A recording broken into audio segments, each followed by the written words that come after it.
सहनाववतु सहनौ भुनक्तु सह वीर्यङ्करवावहै तेजस्विनावधीतमस्तु मा विद्विषावहै। ॐ शान्ति शान्ति शान्तिः। श्रुतिस्मृतिपुराणानाम् आलयं करुणालयं नमामि भगवत्पादं शङ्करं लोकशङ्करं शङ्करं शङ्कराचार्यं केशवं बादरायणं सूत्रभाष्यकृतौ वन्दे भगवन्तौ पुनः पुनः। ईश्वरो गुरुरात्मेति मूर्तिभेदविभागिने व्योमवद्व्याप्तदेहाय दक्षिणामूर्तये नमः।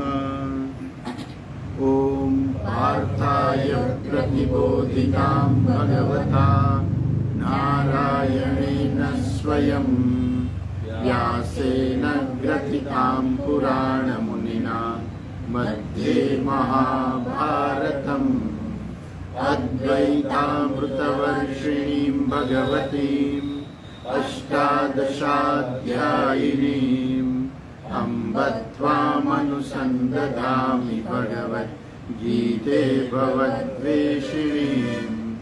नमोऽस्तु ते व्यासविशालबुद्धे पुल्लारविन्दायतपत्रनेत्र येन त्वया भारततैलपूर्णः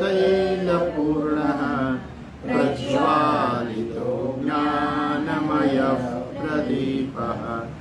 यं ब्रह्मा वरुणेन्द्ररुद्रमरुतः स्तुन्वन्ति दिव्यैस्तवैः वेदैः साङ्गपदक्रमोपनिषदैः गायन्ति यं सामगाः। ध्यानावस्थिततद्गतेन मनसा पश्यन्ति यं योगिनः यस्यान्तं न विदुःसुरासुरगणाः।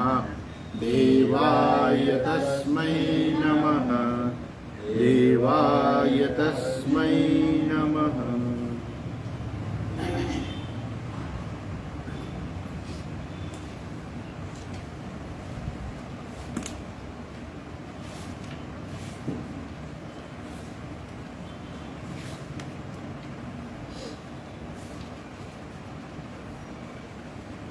ओगणीसमा श्लोकથી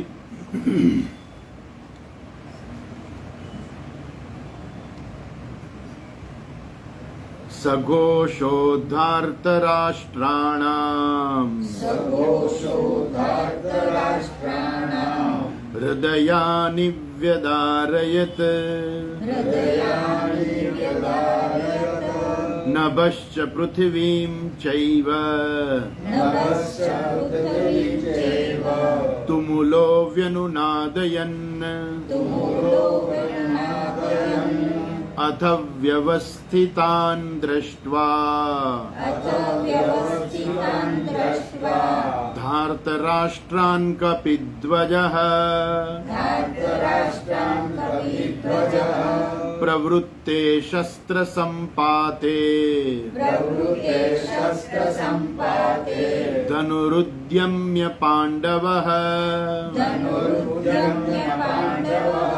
ऋषिकेशं तदा वाक्यम् इदमाह महीपते। अर्जुन उवाच सेनयोरुभयोर्मध्ये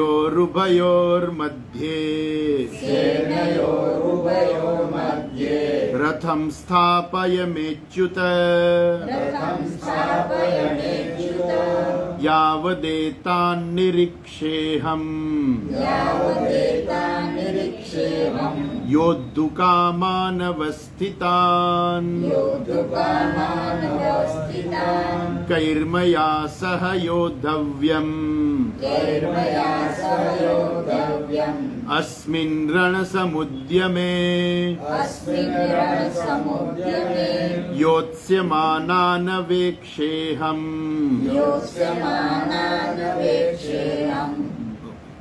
બાકી છે આપણે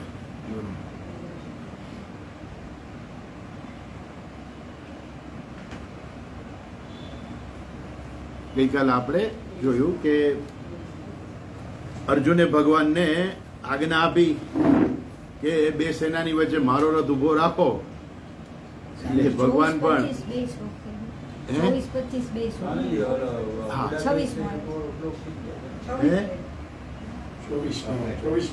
હા હા હા એટલે ભગવાન પણ પોતે જાણે સારથીનું કાર્ય કર્મ કરવાનું છે એટલે ભગવાન પણ જાણે કે અર્જુનની આજ્ઞા પ્રમાણે બે રથને સેનાની વચ્ચે ઉભો રાખે છે પરંતુ ક્યાં રાખે છે રથ ઉભો રાખે છે ભીષ્મ દ્રોણ પ્રમુખતઃ સર્વેશામ ચ મહીક્ષિતામ જ્યાં ભીષ્મ અને દ્રોણાચાર્ય જ્યાં હતા ત્યાં એ રથ ઉભો રાખે છે અને કહે છે કે અર્જુન આ તું આ બધા જે ભેગા મળેલા છે એ બધાને તું જો પણ અર્જુન શું કામે કહે છે રથ ઉભો રાખવાનું એ 22મા શ્લોકમાં કહે છે આમાં મારે કઈ ગડબડ છે હા હા આગળનું સંજય ઉવાચ આવી ગયું છે હા આમાં જે છે ને પેલું 26 નંબર આવી ગયો છે પુસ્તકમાં છે ને પ્રિન્ટિંગ મિસ્ટેક છે એટલે આપણે 23, 24, 25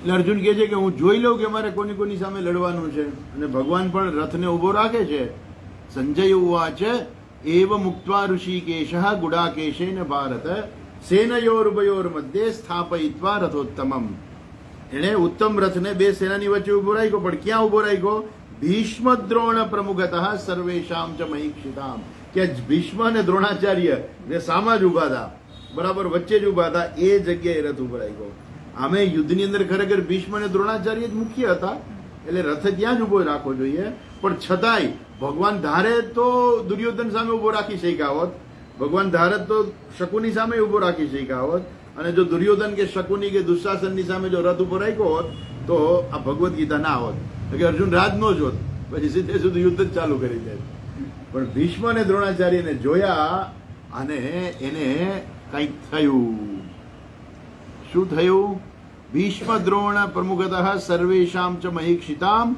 વાચ પાર્થ પશ્યેતાન સમવેતાન કુરુનિધિ ભગવાને કહ્યું કે આ બધાને જોજો આ બધા એકઠા મળેલા કૌરવોને તું જો હવે ખરેખર એ અર્જુનની અંદર એટલો બધો આવેગ હતો કે એ જોવા ગયો હતો દુશ્મનોને કે હજુ કયો માયનો લાલ છે કે મારી એમ લડવા આવ્યો છે હમણાં બધાને મેં હરાવ્યા હતા પાછા મારી સામે આવી ગયા એટલે એના મગજમાં એક તો આવેગ હતો ઉત્સાહ હતો અને એ પોતે અત્યંત ઉત્સાહમાં ભગવાનને આજ્ઞા આપી દે છે પછી જોવા ગયો દુશ્મનોને અને હવે જુએ છે કોને એ 26મા શ્લોકમાં કહે છે જો 26મો શ્લોક તત્રાપશ્યત સ્થિતાન પાર્થઃ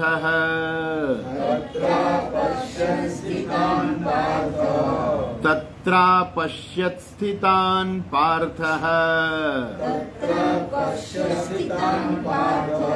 પિતॄનથ પિતામહાન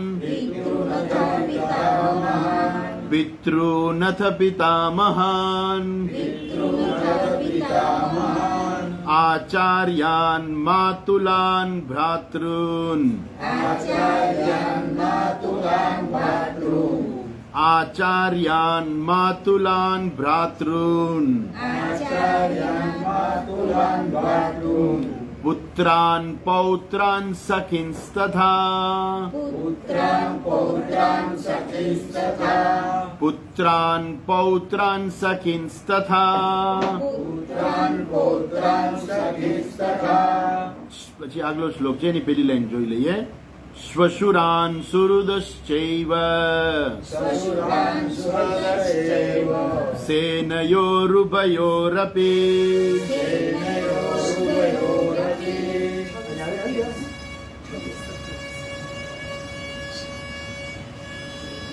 તત્ર અપશ્યત સ્થિતાન પાર્થઃ પિતॄન અથ પિતામહાન આચાર્યાન માતુલાન ભ્રાતॄન પુત્રાન પૌત્રાન સખીન તથા શ્વશુરાન સુહૃદઃ ચ એવ સેનયોઃ ઉભયોઃ અપી ભગવાને બે સેનાની વચ્ચે રથ ઉભો રાખ્યો.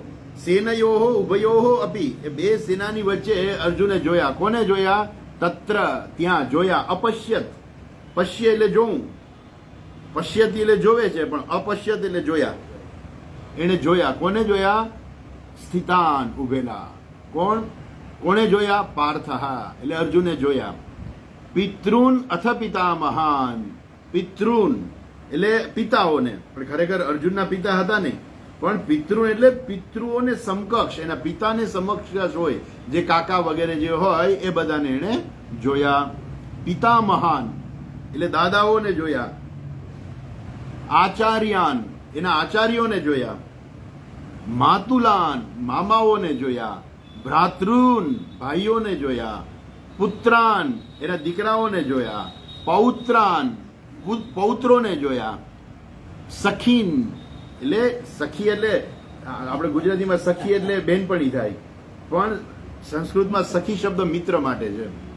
હા, એટલે ધ્યાન રાખવાનું કે સખી એટલે એની બેનપણી નહીં, સખીન. સખીન એટલે એને પોતાના મિત્રોને જોયા. તથા શ્વશુરાન, સસરાઓને જોયા. સુહૃદાન, સુહૃદને જોયા. સુહૃદ એટલે પોતાના સ્નેહીઓને જોયા. આ બધાને ક્યાં જોયા? સેનયોહો ઉભયોહો અપી, આ સેનાની વચ્ચે એને જોયા. જો એ શું કે છે કે ત્યાં એને પિતૃઓને જોયા. પિતૃઓ એટલે શું? તો કે એના પિતૃ સમકક્ષ જે કોઈ હતા એ બધાને એને જોયા. તો કોણ છે અહીંયા? ભૂરિશ્રવા વગેરે જે છે એના કાકાઓ હતા, એને જોયા. પછી કે છે કે આ ભીષ્મ, સોમદત્ત, બાલહિક, આ બધા જે હતા એ બધા એના દાદા સમકક્ષ હતા.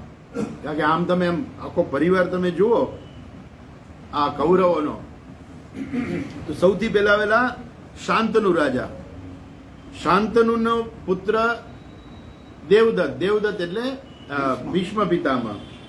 તો દેવવ્રત, એનું નામ દેવવ્રત હતું, દેવદત્ત ને દેવવ્રત હતું. હા, દેવવ્રત. તો ભીષ્મ પિતામહ એ શાંતુનો પુત્ર. અને આ બધા જે છે વિચિત્ર વીર્ય અને એ જે છે એ એના ભાઈઓ હતા, એ બધા તો મૃત્યુ પામ્યા. વિચિત્ર વીર્ય અને પેલો બીજો હતો એ પણ મૃત્યુ પામ્યો. તો એ બંને મૃત્યુ પામી ગયા. હવે ભીષ્મ પિતામાં એકલા વહી ગયા. પણ પેલાની જે છે એની પત્નીઓ દ્વારા વેદવ્યાસે એને પોતાની દિવ્ય દ્રષ્ટિથી એને પુત્ર આપ્યા. એટલે એ કોણ થયા? એ પાંડુ અને ધૃતરાષ્ટ્ર, એ બે થયા. હવે પાંડુ અને ધૃતરાષ્ટ્ર જે છે એ બે આમ ભાઈઓ હતા, પણ ધૃતરાષ્ટ્ર અંધ હતા, એટલે પાંડુને રાજ્ય મળ્યું. એટલે આમ તમે ગણો તો પાંડુ અને ધૃતરાષ્ટ્રના પિતા સમકક્ષ ભીષ્મ પિતામહ હતા.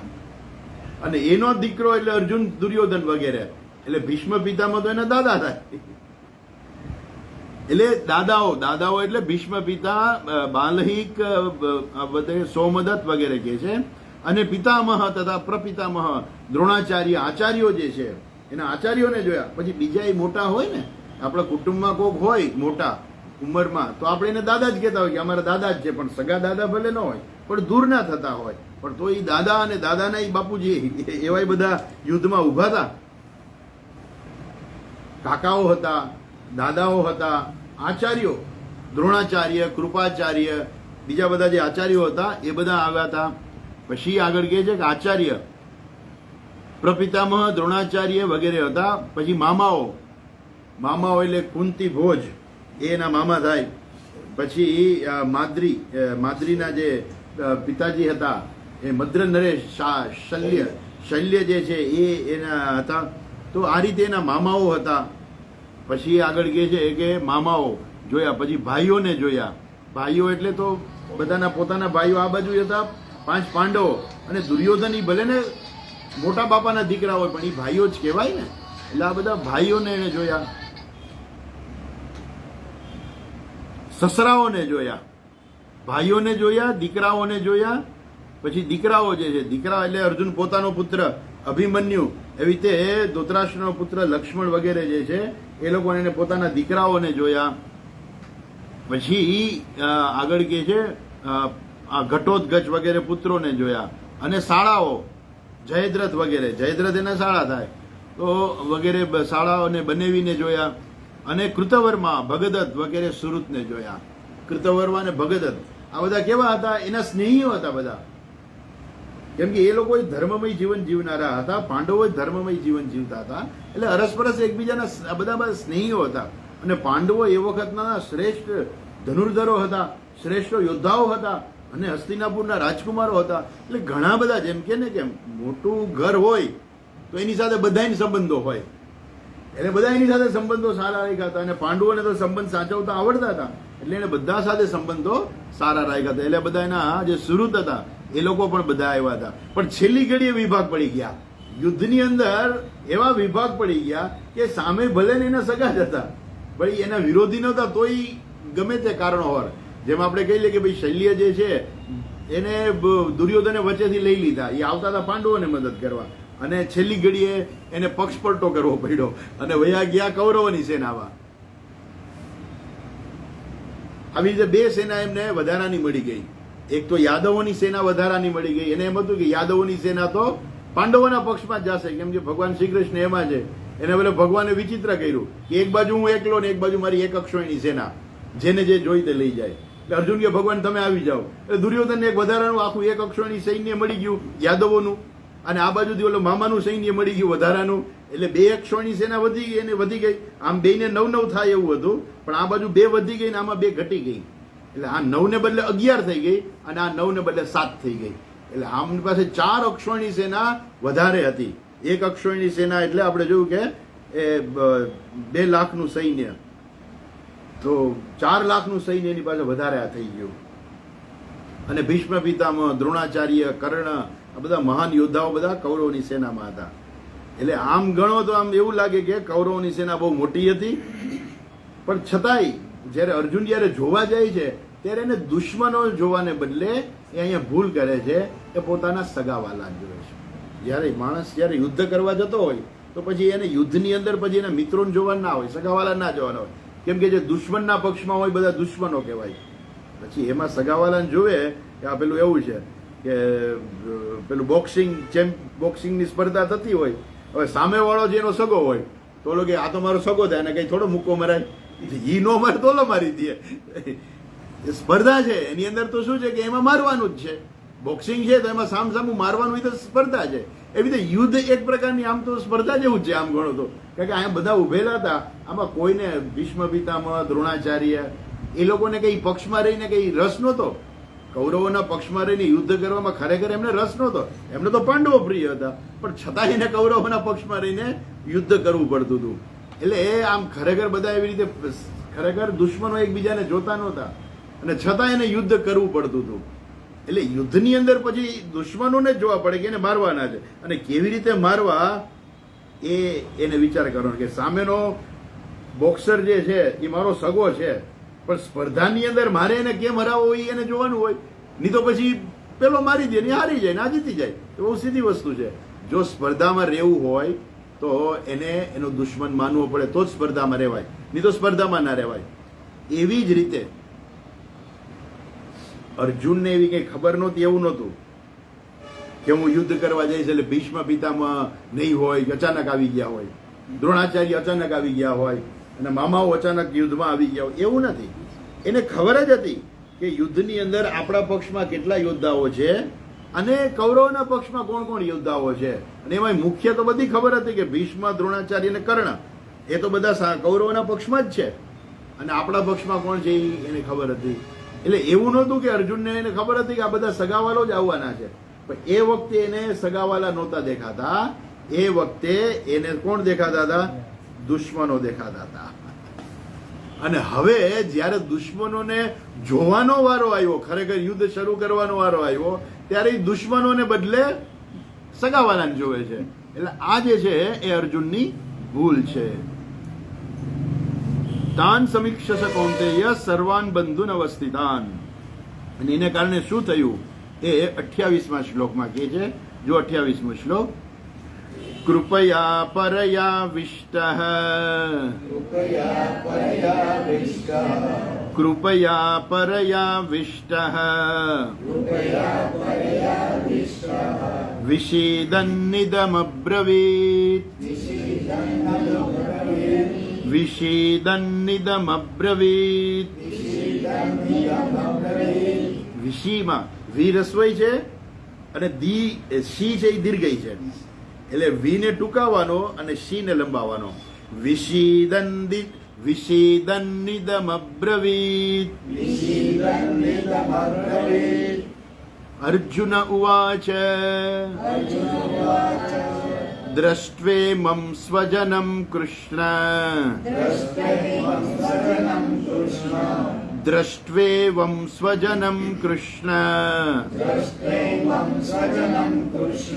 યુયુત્સું સમુપસ્થિતમ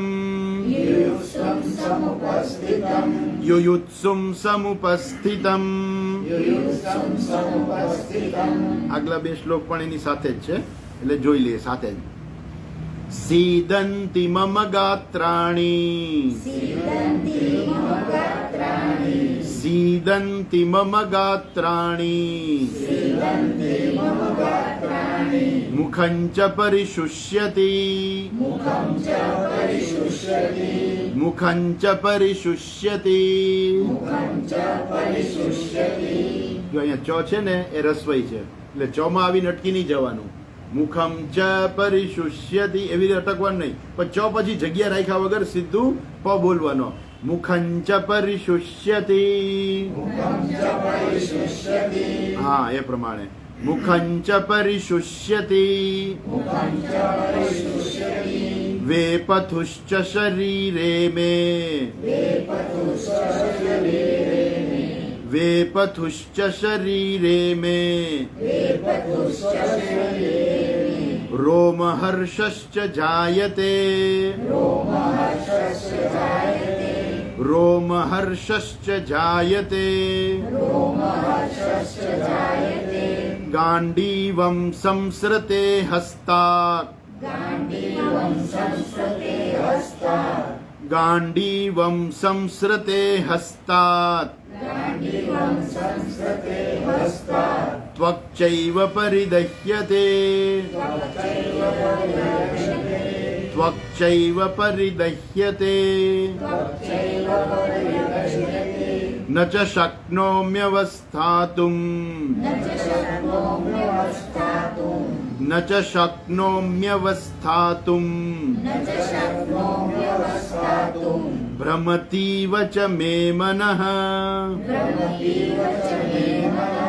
भ्रमतीव च मे मनः. આટલું જોઈ લઈએ. કૃપયા પરયા વિષ્ટઃ વિષિદન્નિદમબ્રવીત. પરમ કૃપાથી આવિષ્ટ થયેલો એવો અર્જુન બોલ્યો. પરમ કૃપા એટલે આમ તો દરેક ઉપર આપણે દયા કરુણા રાખવાની હોય, બરોબર છે, પણ એ દયા અને કરુણા કેવી હોય? સામાન્ય રીતે આપણે કહીએ કે એ પરાકૃપા ના હોય. પરાકૃપા એટલે શું કે પછી માણસ એને પરવશ થઈ જાય. પરાકૃપા, પરયા કૃપયા એટલે પરાકૃપા એવી થાય કે પછી એ માણસ એમાંથી પાછો ન આવી શકે, એ લાગણીશીલ થઈ જાય. એટલે પછી જ્યાં લાગણી ન દેખાડવાની હોય ત્યાં લાગણી એ બતાવી દે માણસ. એ પરાકૃપા. પરાકૃપા જે છે એ સારી નથી, કૃપા બધી સારી છે. દયા, કરુણા, પ્રેમ એ બધું હોવું જોઈએ, એવું નથી કે ના હોવું જોઈએ, પણ એની મર્યાદા હોય. કંઈક દરેક વસ્તુની કંઈક મર્યાદા હોય, અને એ મર્યાદાને ઓળંગી જાય એટલે એને પરા શબ્દ લાગી જાય. પરાકૃપા. પરાકૃપા એટલે શું?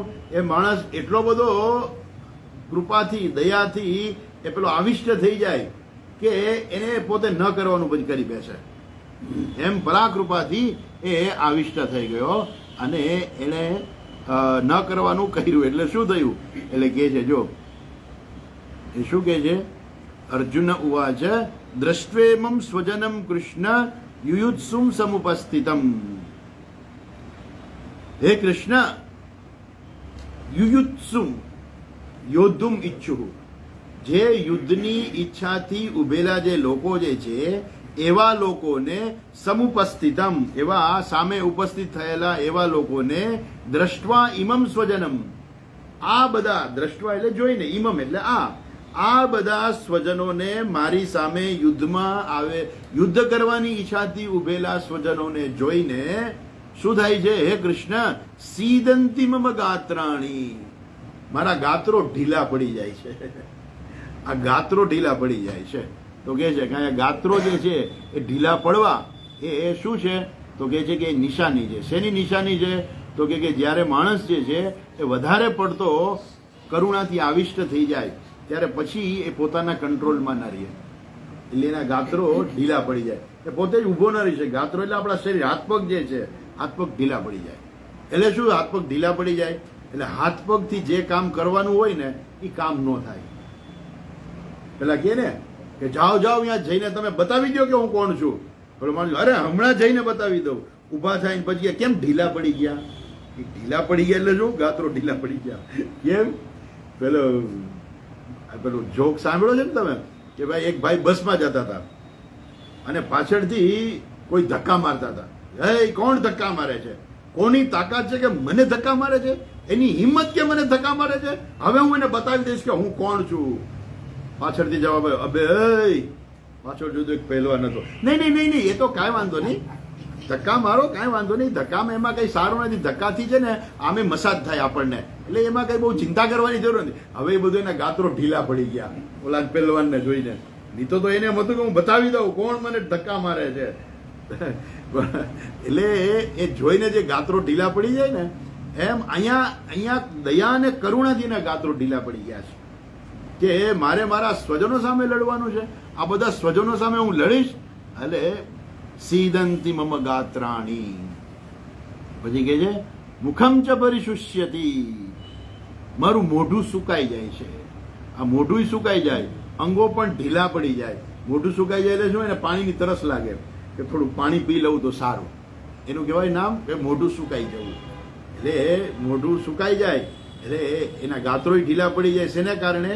આ વધારે પડતી લાગણીને કારણે. કારણ કે એને જો ઘરે રહે, આ ભીષ્મ પિતાને મારે મારવા પડશે, આ દ્રોણાચાર્યને મારવા પડશે, મારે એની સામે લડવાનું. અને શેના માટે લડવાનું? વિજય પ્રાપ્ત. પછી આગળ બધું કહે છે કે જેના ખોડામાં હું રમીને મોટો થયો છું, જેનો હું અત્યંત પ્રિય શિષ્ય છું, એને મારે મારવાના. એ શેના માટે? રાજ્ય માટે મારવાના. એટલે હવે એને બહુ એના પ્રત્યે દયા આવે છે કે આ બધાને મરાય નહીં, આ તો મારા સ્વજનો છે. અને એને કારણે શું થાય છે? વેપતુશ્ચ શરીરે મેં રોમ હર્ષશ્ચ થાય છે. વેપતુ હું એટલે શરીરમાં કંપારી આવી જાય, શરીર ધ્રુજવા માંડે. સમજો, કોઈ માણસ બહુ ગુસ્સો કરે ને શરીર ધ્રુજવા માંડે. કંઈ પણ એવું થાય કે જે એ ન કરી શકે એવું કંઈક કામ કરવા માંડે, શરીર એનું ધ્રુજવા માંડે. ગુસ્સો આવી જાય, અત્યંત લાગણી આવી જાય તો માણસનું શરીર છે પણ ધ્રુજવા માંડે. વેપતુશ્ચ શરીરે મેં મમ શરીર, મારું શરીર જે છે એ ધ્રુજે છે. રોમ હર્ષશ્ચ જાયતે, રૂવાણા ઊભા થઈ જાય છે. રૂવાણા ક્યારે ઊભા થઈ જાય ખબર છે? અચાનક કંઈક એવી ઘટના બને, તમારે કલ્પના બહારની ઘટના બની જાય ને તો તમારા રૂવાણા ઊભા થઈ જાય. એટલે કેવું થાય કે તમે હવે આમ જુનાગઢથી આમ સોમનાથ જાતા હો સ્કૂટર ઉપર, અને બરાબર સ્કૂટર ઉપર જાતા હો ને ઓલો સાંકડો રસ્તો હોય ને સામે સિંહ આવી જાય, રૂવાણા ઊભા થઈ જાય. અચાનક શું આવી ગયું? સિંહ આવી ગયું. અરે શું કરીશું? ક્યાં જાય છે? એ વખતે બરાબર આ રૂવાણા ઊભા થઈ જાય. એમ જાણે કે અચાનક કંઈક એવી ઘટના બની જાય કલ્પના બહારની, અને એ માણસ સહન ના કરી શકે, મન સહન ના કરી શકે, એટલે રૂવાણા એના ઊભા થઈ જાય. અહીંયા પણ અર્જુન કહે છે કે મારા રૂવાણા છે એ ઊભા થઈ ગયા છે. કેમ કે અચાનક જો મારે આ બધાને મારવા પડશે, આ તો બધા મારા સ્વજનો છે, અરે રૂવાને મારીશ. હા, એને કારણે એના રૂવાણા ઊભા થઈ ગયા. રોમ હર્ષશ્ચ જાયતે ગાંડીવમ સંસર્તે હસ્તાક, હાથમાંથી ગાંડી જે છે એ સરકી પડે છે. જે ગાંડીવ ધારી અર્જુન કહેવાતો, એના હાથમાંથી એ ધનુષ્ય પણ ઉપાડી નથી શકતો. કારણ કે ધનુષ્ય કંઈ હળવું ના હોય. ગાંડીવ જેવું ધનુષ્ય હોય મોટું બધું, તો એ ધનુષ્ય કંઈ હળવું ન હોય, ભારે હોય થોડું. અને ભારે એવું ધનુષ્ય જે છે, અર્જુન તો પોતાને એક હાથે લડીને આખો દિવસ યુદ્ધ કરતો, પણ એ જ અર્જુન એ થોડી વાર માટે પણ એ ગાંડીવ જે છે ધનુષ્ય એ નથી ઉપાડી શકતો. પછી કે છે ગાંડીવમ સંસ્રતે હસ્તાક ત્વક્ચૈવ પરિદહ્યતે, મારી ચામડી છે બળું બળું થાય છે, ચામડીમાં પણ બળતરા થાય છે. ન ચ શક્નોમ્ય અવસ્થાતુમ ભ્રમતી વચ મે મનઃ, અને હું ન ચ શક્નોમી અવસ્થાતુમ, હવે હું ઊભો રહેવા માટે સમર્થ નથી, મારાથી ઊભું નથી રહેવાતું. ભગવાનને કહે છે કે ભગવાન હવે મારાથી ઊભું નથી રહેવાતું, મારું મન જાણે ચક્કર ચક્કર ફરતું હોય એવું લાગે છે. અહીંયા આનંદગીરી ટીકા જે છે એ કહે છે, એ શું કહે છે કે આ બધા જે છે ગાત્રોનું શિથિલ થઈ જવું, અને મોઢાનું સુકાઈ જવું, એ બધા છે જ્યારે માણસના જીવનમાં સત્વગુણનો પરાભવ થઈ જાય. આપણામાં સત્વગુણ હોય ને તો હંમેશા આપણે શાંત રહીએ, સ્વસ્થ રહીએ, તો એ સત્વગુણ છે. પણ એ સત્વગુણનો જો પરાભવ થઈ જાય, સત્વગુણ જો જતો રહીએ ને માણસમાંથી, તો આ પ્રકારની હાલત થાય. આ બધા શું છે ના, આ બધા શોક લિંગાની છે. બધા પોતે જે શોકગ્રસ્ત જે માણસ થઈ જાય ને, એના બધા શોકના બધા લિંગો છે, ચિહ્ન છે. અને એ જે કહે છે, અને એને કારણે એ જે મનુષ્ય જે છે એ બધું કંઈ પોતે કાર્ય કરવા માટે સમર્થ નથી રહેતો. પછી આગળ કહે છે કે આ બધા જે છે એ ભયના ચિહ્નો છે. શરીરનું કંપન થવું, રૂવાટા ઊભા થવા. મેં તમને કહ્યું ને, અચાનક સિંહ આવી જાય, એ ભય કેવો માણસને લાગે એકદમ. એટલે એ જે છે રૂવાટા ઊભા થઈ જાય, આ બધા ભયના ચિહ્નો છે. સામાન્ય રીતે અર્જુન તો નિર્ભય હતો. અર્જુનને કોઈનો ભય નહોતો ક્યારેય પણ. કોઈ પણ સામે આવે ને લડવા, આવી જ જાતું તારે, ગમે તે હોય. ઇવન સાક્ષાત શિવજી આવ્યા હતા તો એની સામે યુદ્ધ કર્યું હતું. ભલે એ વખતે એને ખબર નહોતી, પણ એને યુદ્ધ કર્યું. એટલે એને કોઈ દિવસ કોઈ પ્રત્યે ભય નહોતો અને અજેય હતો. એને કોઈ દિવસ એને હાર તો જોઈએ જ નહોતી. એવો જે અર્જુન જે છે એનામાં અત્યારે બધા આ ભયના ચિહ્નો આવી ગયા છે. એક વાક્ય છે કે છે, શું કે છે? શાસ્ત્ર ઉપદિષ્ટે અર્થે સંદેહમ વિના અનુષ્ઠાન નિષ્ઠત્વમ અભયમ. ભય આને કહેવાય. તો અભય કોને કહેવાય? તો કે છે કે શાસ્ત્ર ઉપદિષ્ટે અર્થે, શાસ્ત્રમાં જે કહ્યું હોય કે ભાઈ આ વ્યક્તિએ આ કામ કરવાનું છે, કે આ કર્મ કરવાનું છે, બરાબર, એ કોણે સમજાવ્યું હોય? એને એના ગુરુજીએ સમજાવ્યું હોય અને એ ઉપદેશ આપેલો હોય કે ભાઈ તારો આ ધર્મ છે ને તારે આ કાર્ય કરવાનું છે. અને એ માણસ કોઈ પણ જાતના સંદેહ વિના, કોઈ પણ જાતના ભય વિના સરળતાથી પોતાના ધર્મનું પાલન કરી શકે, તો એને કહેવાય અભયતા. પણ કાંઈક એમ કે ભાઈ આવું કરીશું તો આ લોકો શું કહેશે, અમે કેવી રીતે કરવું? અમે તો અહીંયા રાજાએ તો મનાઈ કરી છે કે આવું કરવાનું નહીં. પેલાના રાજાઓ હતા તો એ લોકોએ અમુક મનાઈ કરી દેતા કે આવું કોઈ કરવાનું નહીં.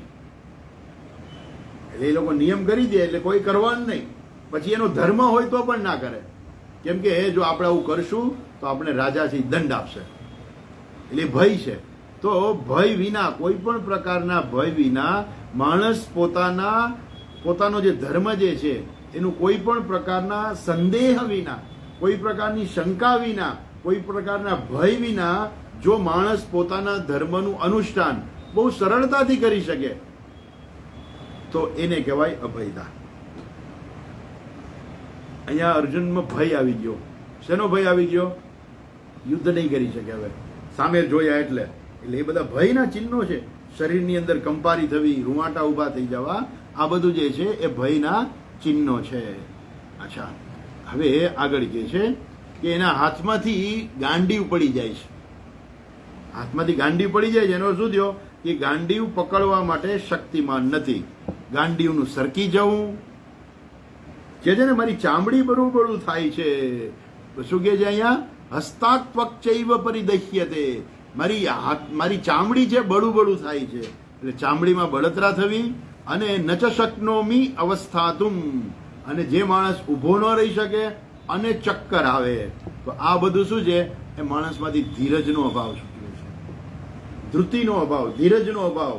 એટલે અહીંયા કહે છે કે ધૃતિ નામ અર્થહાનો સ્વ ઇષ્ટ બંધુ વિયોગ તત્પ્રાપ્તો સર્વત્ર ચેત સ્થાપનમ. આ ધૃતિ જે છે એનો પ્રભાવ થઈ ગયો.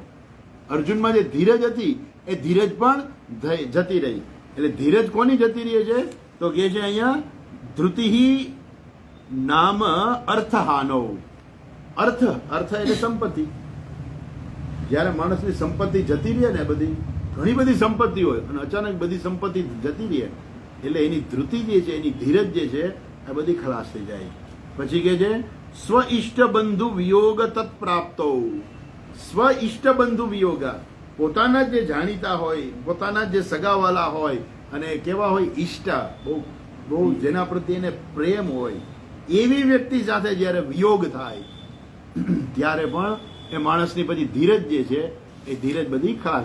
આમ તો પેલા કે ને કે આંખમાં આંસુ રોકી જ રાખ્યા હોય, પછી એમ લાગે કે હવે તો કેદી મળીશું. કેમ? દીકરો અમેરિકા જાય છે, એ માની આંખમાં આંસુ આવી જાય, એની ધીરજ જે બધી ખલાસ થઈ જાય અને રડી પડે. શું કામ રડી પડે છે? કે એની જે ધીરજ હતી એને એમ હતું કે હું નહીં રડું, પણ પછી એ રડવા માંડે. એ શું બતાવે છે કે એ ધીરજનો એની ધીરજ જે છે એની ખલાસ થઈ ગઈ છે. આ પ્રકારે અર્જુનમાં પણ ધીરજ જતી રહી હવે. અને આ જેમ પેલું એક કહેવત છે કે ભમરો જે છે ને, ભમરામાં ખૂબ શક્તિ છે. ભમરો લાકડું પણ ખોદી નાખે અને પગમાં હોય તો પગને પણ આખું ખોદી નાખે, એટલી એનામાં તાકાત છે. પણ એ જ ભમરો કમળની અંદર પુરાઈ જાય અને કમળની પાંખડી જે છે એટલી બધી કોમળ હોય, પણ છતાંય એ કમળની પાંખડી ભેદી અને નીકળી નથી શકતો. આ કહે છે કે જેવી રીતે ભમરો જે છે એ કમળની અંદર જતા એની છેદન શક્તિ જાણે કે જતી રહી છે, એનામાં છે તાકાત, લાકડું કોતરી કાઢવાની પણ તાકાત છે. પણ જ્યારે એ ભમરો કમળની અંદર જતો રહે છે એટલે કમળની સુગંધ જે છે, એક તો એની સુગંધ, અને એને એમ થાય છે કે મારે આ પાંદડી જે છે નથી છેદન કરવું. આવી સરસ સુગંધ આવે છે અને એ આખી રાત એમાં ને એમાં સવાર પડશે, સૂર્ય ઉગશે, કમળ ખીલશે ને હું બહાર નીકળી જઈશ. એટલે મારે આ પાંદડી જે છે એ નથી છેદન કરવી. આમ તો લાકડું કાપીને બહાર નીકળી જાય ભમરો, પણ એ કોમળ જે છે એ કમળની પાંદડીને પણ એ કાપતો નથી. કેમ? એની શક્તિ જે છે, મોહને કારણે એની શક્તિ છે બધી પરાભવ થઈ જાય છે. એમ અહીંયા પણ અર્જુનની બધી શક્તિ હતી. ભગવાને કહ્યું સવ્ય સાચી ને આ બધા કેટલા ને ટાઇટલ મળેલા છે અર્જુનને, ધનંજય, સવ્ય સાચી, આ બધા અનેક ટાઇટલો મળેલા છે. એ અર્જુન અત્યારે એની સામે સગાવાલાને જોઈ અને એની બધી શક્તિ પરાભવ થઈ ગઈ. હવે એ કંઈ કરવા માટે શક્તિમાન નથી રહ્યો. અને આ પ્રકારે હવે અર્જુન જે છે શું જુએ છે, ત્યાં જે પેલા તો એના આ બધા લિંગ ચિહ્ન બતાવે છે, પછી અર્જુન પોતે શું જુએ છે એ કહે છે. 31મા શ્લોકમાં કહે છે, જુઓ, નિમિત્તાનિ ચ પશ્યામિ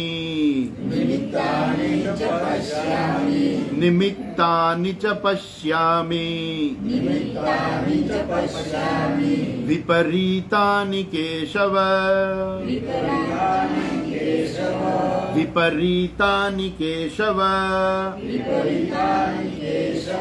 ન ચ શ્રેયોનુપશ્યામિ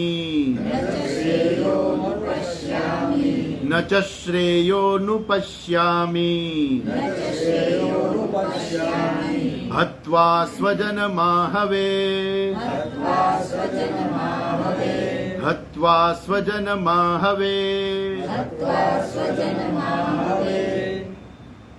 એનું આગળ એને કહ્યું હતું કે મારું મન ભમે છે, હું ઊભો રહેવા માટે પણ સમર્થ નથી. અને હવે એ કહે છે નિમિત્તાની ચ પશ્યામી વિપરીતાની કેશવ. વિપરીતાની નિમિત્તાની પશ્યામી. વિપરીત નિમિત્ત એટલે ચિહ્નો, બધા ચિહ્નો એટલે આપણે શુકન કહીએ ને, એને અહીંયા નિમિત્ત કહે છે કે મને વિપરીત ચિહ્નો દેખાય છે. અર્થાત બીજા શબ્દોમાં કહીએ તો મને અપશકનો થાય છે. નિમિત્તાની ચ પશ્યામી કેશવ, એ કેશવ મને નિમિત્ત, મને જે છે વિરોધી નિમિત્ત દેખાય છે, અર્થાત અપશુકનો થાય છે. ન ચ શ્રેયોનું પશ્યામી હત્વા સ્વજનમાં હવે. આ હવે એટલે આ યુદ્ધમાં, આ હવે ન ચ શ્રેય પશ્યામી, મને આ યુદ્ધની અંદર આ સ્વજનને મારીને, મારા સગાવાલાઓને મારીને મને કઈ મારું શ્રેય દેખાતું નથી. આ સગાવાલા આમ કે ના તમે તારે યુદ્ધ કરો, તમને તો તમારું બહુ સારું થશે. અર્જુન કે આમાં મારું કઈ સારું દેખાતું નથી યુદ્ધમાં. કોને મારીને? સ્વજનમાં હવે. આ મારા દુશ્મનો નથી, આ બધા મારા સ્વજનો છો. અને તમે કોણ છો? કેશવ. તમે તો કેશવ છો. કેશવ એટલે શું?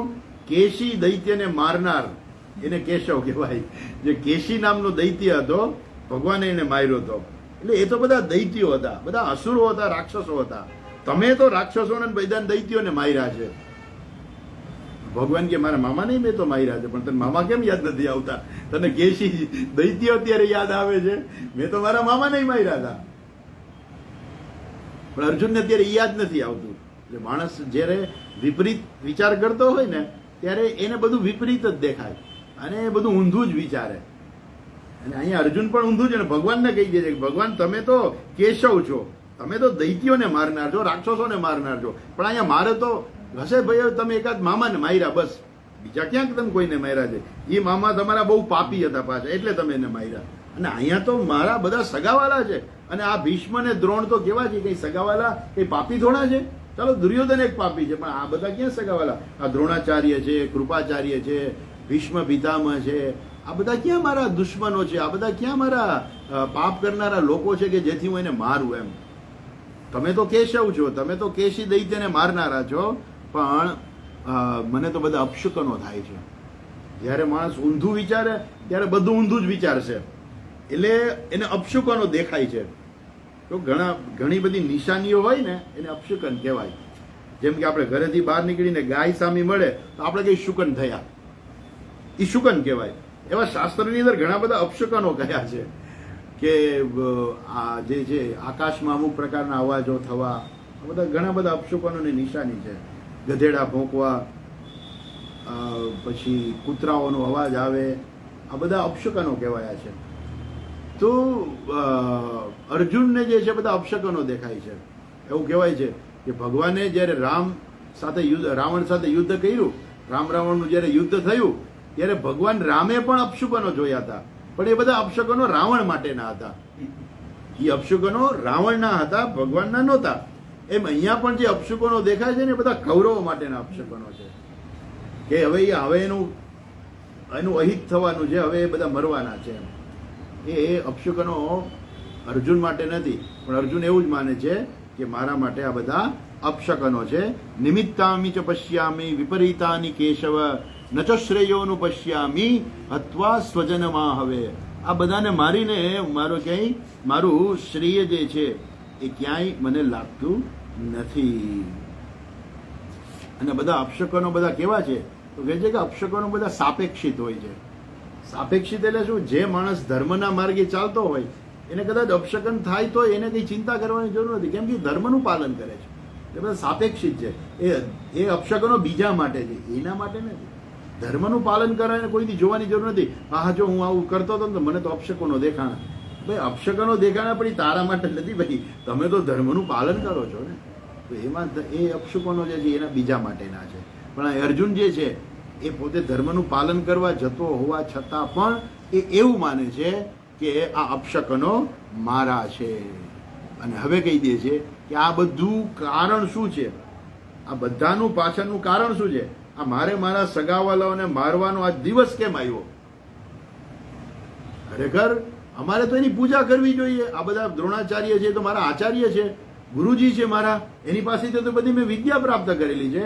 આજે હું છું તો એના નિમિત્તે હું છું, નહીં તો મારી પાસે કાંઈ ના હોય. અને એ જ ગુરુજીને મારે મારવાનો વારો આવે છે. અત્યારે અમારા ભીષ્મ પિતામહ જે મારા દાદાજી છે એમણે અમને કેટલા સારા સંસ્કાર આપ્યા છે, એમને કેટલું બધું અમને જ્ઞાન આપ્યું છે, અને આજે અમે એને મારવા માટે ઊભા થયા છીએ. આવી પરિસ્થિતિ આવી શું કામે? એટલે હવે વિચાર કરે છે આવી પરિસ્થિતિ આવી એનું કારણ છે કે અમારે વિજય પ્રાપ્ત કરવો છે, અમારે રાજ્ય પ્રાપ્ત કરવું છે, અમારે સુખ જોઈએ છે, લક્ષ્મી જોઈએ છે, આ બધું જોઈએ છે. એટલે કહે છે કે ચાલો હે ભગવાન. અને કદાચ ભગવાન કહી દે અર્જુનને કે અર્જુન તું યુદ્ધ નહીં કર તો કઈ તને કોઈ રાજ્ય નથી આપી દેવાનું. આજો અર્જુનને બહુ દયા આવી ગઈ. યુદ્ધ કરવા ગયો અર્જુન અને એને બધાને સગાવાલાને જોયા. અર્જુનને બહુ દયા આવી ગઈ. અર્જુન તું બહુ દયાળુ છું, આલે લઈ જા રાજ્ય. ઓલા માગે છે તો એનો ભાગ છે, ખરેખર એનો અધિકાર છે એ નથી આપતા, એ કઈ મળવાનું નથી. મને ખબર હોય કે છોકરાઓનું આમ પગ ફરે ને કે ખબર પડી જાય કે શું કરવાનો છે. એ આમથી આમ આવે ને ઇવન એ પગથિયા ઉપર બેઠો હોય ને ત્યાંથી મને ખબર પડી જાય કે આ છોકરો પગથિયા ઉપર બેઠો છે શું કામ. મને 2 વખત દર્શન દે એટલે હું સમજી જાઉં કે આ 2 વખત મને દર્શન દીધા ભાઈએ, એટલે એના મગજમાં ઘરે જવાનું ચાલે છે. ખબર પડી જ જાય એમ કેમ ઘરે જવું છે એને. આપણે કહીએ કે જો બેટા અત્યારે સ્કૂલ ચાલુ છે અને અત્યારે ઘરે ના જવાય. ના એ કહેવાય મારે ભણવું જ નથી, મારે ઘરે જવું છે, મારે અહીં રહેવું જ નથી, મારે ભણવું જ નથી, મને ઘરે લઈ જાઓ બસ. એ સમય એને એ કહે છે કે મારે અહીંયા રહેવાનું શું કામ થયું? કેમ કે મારે ભણવું છે એટલે મારે રહેવું પડે છે. મારે ઘરે રહેવું છે, અહીંયા રહેવું નથી. કે આ ઘરે રહીશ તો ભણાશે નહીં, તો કે કાંઈ નહીં, મારે નથી ભણવું. એમ અર્જુન પણ અહીંયા એવું જ કહે છે કે કદાચ ભગવાન એને કહે કે અર્જુન તું આ બધાને મારીશ નહીં, યુદ્ધ નહીં કર, તો તને કઈ રાજ્ય મળવાનું નથી, સુખ નથી મળવાના, આ બધા ભોગ છે નથી મળવાના, ફરી પાછું તમારે વનમાં રહેવું પડશે. આ રાજ્ય, સુખ, વિજય, લક્ષ્મી તમને કાંઈ નહીં મળે. તો કાંઈ વાંધો નહીં.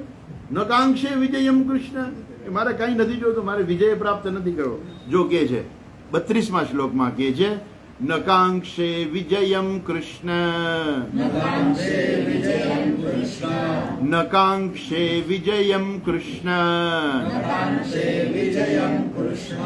ન ચ રાજ્યમ સુખાનિ ચ, ન ચ રાજ્યમ સુખાનિ ચ, કિન્નો રાજ્યેન ગોવિંદ, કિન્નો રાજ્યેન ગોવિંદ,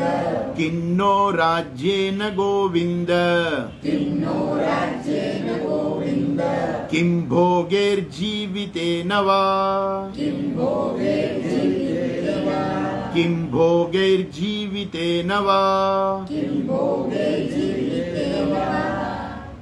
ન કાંક્ષે વિજયમ કૃષ્ણ.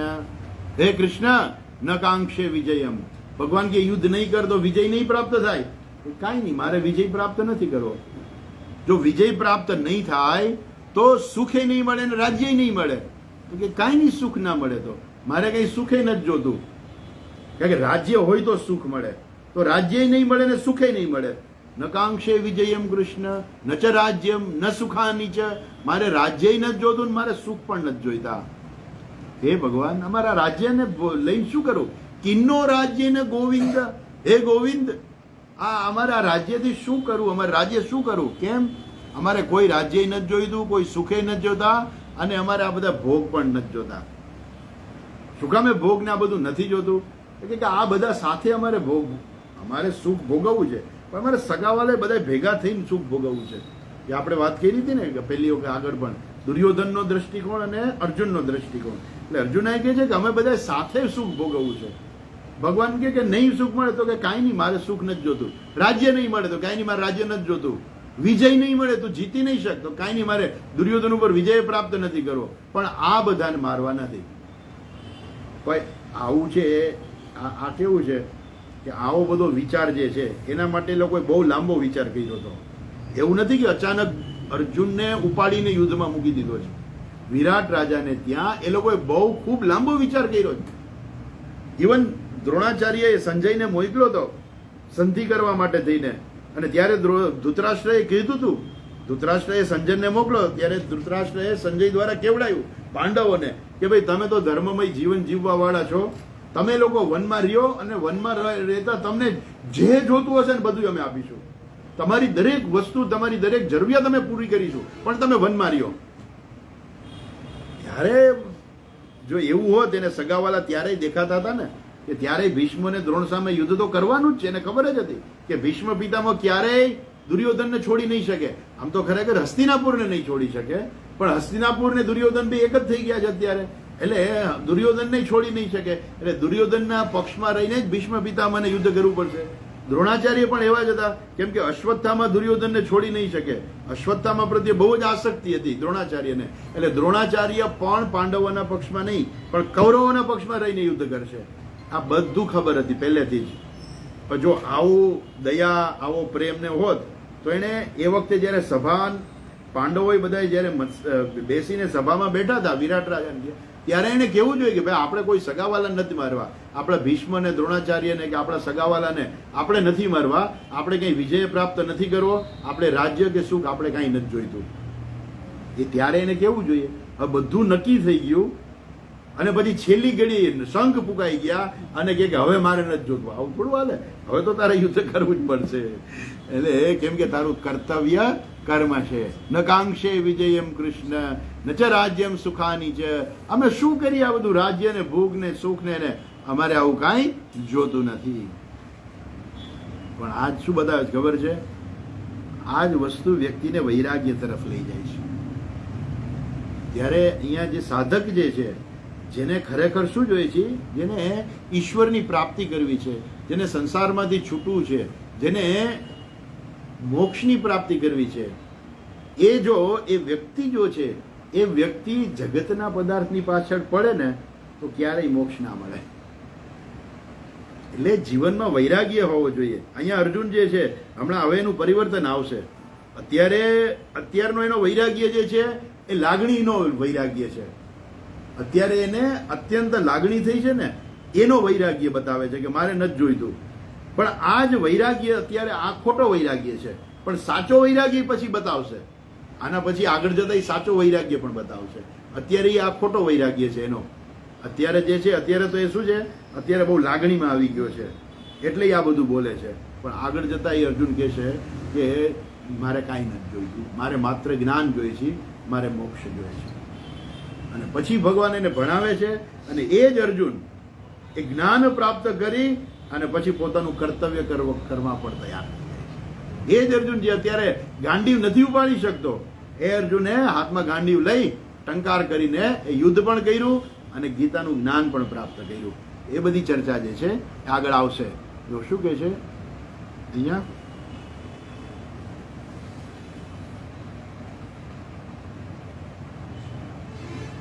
અધર્મ મૂલકમ દોષાવહમ એતત સર્વમ સતામ ન આશસ્યમ ઇત્યર્થઃ.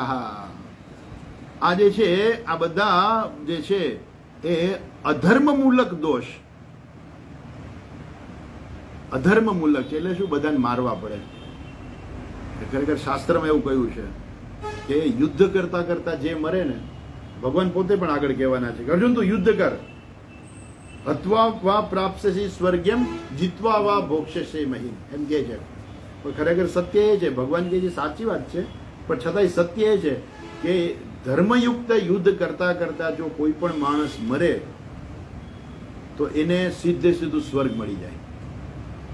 એને સ્વર્ગ પ્રાપ્તિ માટે કોઈ યજ્ઞ કરવાની જરૂર નથી, કોઈ તપશ્ચર્યા કરવાની જરૂર નથી, કોઈ વિશેષ કર્માની કરવાની જરૂર નથી. એ જો યુદ્ધ કરતા કરતા એક ક્ષત્રિય જે છે એ જો યુદ્ધમાં મરે, યુદ્ધ કરતા કરતા, તો એને સ્વર્ગલોકની પ્રાપ્તિ થાય. પણ એ સામી સાથે યુદ્ધ કરતા હોવા જોઈએ.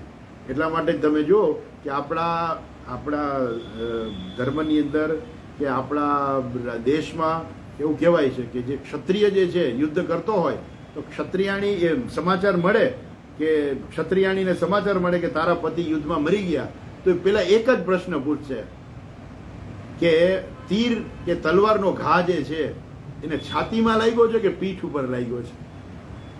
સામી છાતીએ જે યુદ્ધ કરે છે કે સામી છાતીએ જો એને તલવારનો ઘા લાગ્યો હોય તો એ યોગ્ય છે કે એને લડતા લડતા સામી છાતી એને લડતા લડતા એ માણસ મરેલો, નહીં કે ભાગતા ભાગતા. ભાગે તો પીઠ ઉપર ઘા લાગે અને લડે તો છાતી ઉપર ઘા લાગે. એટલે જો લડતા લડતા મરે તો સ્વર્ગની પ્રાપ્તિ છે, નહીં કે ભાગતા ભાગતા મરે તો સ્વર્ગની પ્રાપ્તિ છે. એટલે બહુ મહત્વ છે કે છાતી ઉપર એને ઘા લીધો છે અને એ જે પણ ક્ષત્રિય જે છે એ મરી જાય યુદ્ધ કરતા કરતા તો સ્વર્ગની પ્રાપ્તિ છે. પણ આપણે એમ લાગે કે તો પછી આપણે એવું જ કરવું, યુદ્ધ કરતા કરતા સ્વર્ગમાં જવું હોય તો પછી આપણે એવું કરીએ કે પાકિસ્તાન બોર્ડર ઉપર જતા રહીએ. કેમ? યુદ્ધ કરતા કરતા મરે તો સ્વર્ગની પ્રાપ્તિ થાય તો આપણે જતા રહીએ. તો કે ના, એવું નહીં. એ દરેક વ્યક્તિનો ધર્મ છે. જેનો જે ધર્મ હોય ને એ ધર્મ બજાવતા બજાવતા જો મૃત્યુ આવે તો સ્વર્ગની પ્રાપ્તિ છે. એટલે દરેક વ્યક્તિએ પોતાનું ધર્મનું પાલન કરવાનું છે. જેનો ધર્મ, શાસ્ત્રમાં ઘણું બધું વિસ્તારથી ધર્મ વિશે વાત કરી છે અને અનેક પ્રકારના બધા દરેક વ્યક્તિના ધર્મ હોય છે. ખાલી એક જ ધર્મ નથી કે જેમ ક્ષત્રિયને યુદ્ધ જ કરવું એ જ માત્ર ક્ષત્રિયનો ધર્મ નથી. એમ બીજા બધા જે છે એનો પણ ધર્મ ખાલી એક જ નથી હોતો, ઘણા બધા ધર્મ હોય છે. અને એ ધર્મનું પાલન કરતા કરતા જો માણસ મૃત્યુ પામે તો સ્વર્ગની, તો એને સ્વર્ગની પ્રાપ્તિ થાય. એવું કાંઈ નથી કે માત્ર ક્ષત્રિયોને જ પ્રાપ્તિ થાય, પણ છતાંય એવી હિંમત હોવી જોઈએ કે સામું મૃત્યુ દેખાય છે તોય જવું. આપણે કારગિલનું યુદ્ધ થયું, તમે બધા સૈનિકો જે છે એની તમે કથાઓ વાંચો, આંખમાંથી પાણી નીકળી જાય. એને ખબર છે કે સામી ગોળીઓ જ આવે છે અને ખબર નથી ગોળીઓ પાછી ક્યાંથી આવે છે.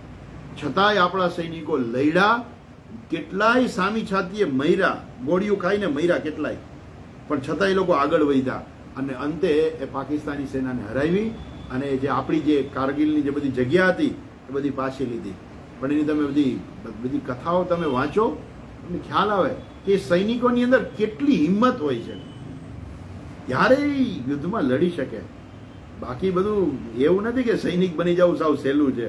એવી હિંમત હોવી જોઈએ કે મૃત્યુ આવશે તો પણ હું લડીશ. અને એટલે બધી આ બધી બટાલિયન ને બધા હોય છે ને બધા વીર ચક્ર ને બધા જે આપે છે, રાષ્ટ્રપતિ બધા એને એવોર્ડ આપે છે, કંઈ સમજતા નથી આપતા કે સામેથી ગોળીઓ આવતી હોય છે તોય માણસ આગળ હાલતો હોય છે. ક્યારેક તો મરી જાય એટલે એને મરણોત આપે છે, મરણોપરાંત આપે છે. અને કેટલાક જે છે ગોળીઓ એટલી લાગી હોય પણ હજી જીવ બચી ગયો હોય, હોસ્પિટલે પહોંચી ગયા તો કદાચ જીવ બચી જાય, પણ પછી ક્યારે યુદ્ધ ના કરી શકે એવી પરિસ્થિતિમાં મુકાઈ જાય. એ જે યુદ્ધ જે છે એ સ્વર્ગની પ્રાપ્તિ કરાવે છે. એટલે અહીંયા ભગવાન કહેવા માંગે છે, અને જો યુદ્ધમાં જીતી જાય તો એને ભોગ મળવાના છે, પણ ભોગ મળીને વાત પૂરી થઈ ગઈ, એને સ્વર્ગ નહીં મળે. જે યુદ્ધ જીતી જાય છે એને આ લોકના ભોગ મળશે, પરંતુ સ્વર્ગાદી લોક એને નહીં મળે. પણ જે મરી જાય છે એને સ્વર્ગ મળે છે. એવું કહેવાય છે કે દુર્યોધન પેલા સ્વર્ગમાં ગયો હતો. આવે છે મહાભારતની અંદર ચર્ચા આવે છે કે યુધિષ્ઠિર જાય છે સ્વર્ગમાં, તો જોયું તો એને દુર્યોધનને જોયો. એ કે આ અહીંયા ક્યાંથી, મારે અહીંયા નથી રહેવું, મારા ભાઈઓ જ્યાં હોય ત્યાં એને લઈ જાઓ. કે તારા ભાઈઓ તો બધા નરકમાં છે, તો કે ભલે નરકમાં હોય, મને નરકમાં લઈ જાઓ, પણ અહીંયા તો નહીં જ. મારા ભાઈઓ જ્યાં હોય ત્યાં મને લઈ જાઓ. પણ એ દુર્યોધનને જોવે છે કે આ સ્વર્ગમાં દુર્યોધન આવી ગયો. કે એણે યુદ્ધ કર્યું ત્યારે એને સામી છાતીએ યુદ્ધ કર્યું છે. એ ભાગી નહોતો ગયો યુદ્ધ કરવા, યુદ્ધમાંથી એને ભાગ્યો નથી, એને સામી છાતીએ ભીમ સાથે એને યુદ્ધ કર્યું છે. એટલે એને પણ એને પુણ્ય મળે ને, ભલે એને પાપ કર્યા છે, એ પાપ કર્યા હોય એનું એને ભોગવવું તો પડે જ, પણ એને યુદ્ધ કર્યું એનું એને પુણ્ય દ્વારા એને પણ સ્વર્ગની પ્રાપ્તિ થાય. પણ કહેવાનો આશય અહીંયા એટલો જ છે કે જો માણસ યુદ્ધ કરે તો આ લોકની પ્રાપ્તિ થાય, વિજયની પ્રાપ્તિ થાય. ભગવાન કહે છે કે તો યુદ્ધ નહીં કર ને તો મરવાનો તો છો નહીં, કે સ્વર્ગમાં જઈશ અને કાંઈ નહીં મળે તને. તો યુદ્ધ ભાગ્યો કેવા છે, પછી તો ભગવાન હજુ ઘણું કહે છે, હજુ આગળ આવશે ભગવાન ઘણું કહે છે. એ વિશેષ ચર્ચા છે, આપણે કાલે કરીશું. આજે અટકીએ. ઓમ પૂર્ણમદ પૂર્ણમિદમ પૂર્ણાત પૂર્ણમુદચ્યતે પૂર્ણસ્ય પૂર્ણમાદાય પૂર્ણમેવાવશિષ્યતે. ઓમ શાંતિ શાંતિ શાંતિ. હરિ ઓમ શ્રી ગુરુભ્યો નમઃ. હરિ ઓમ.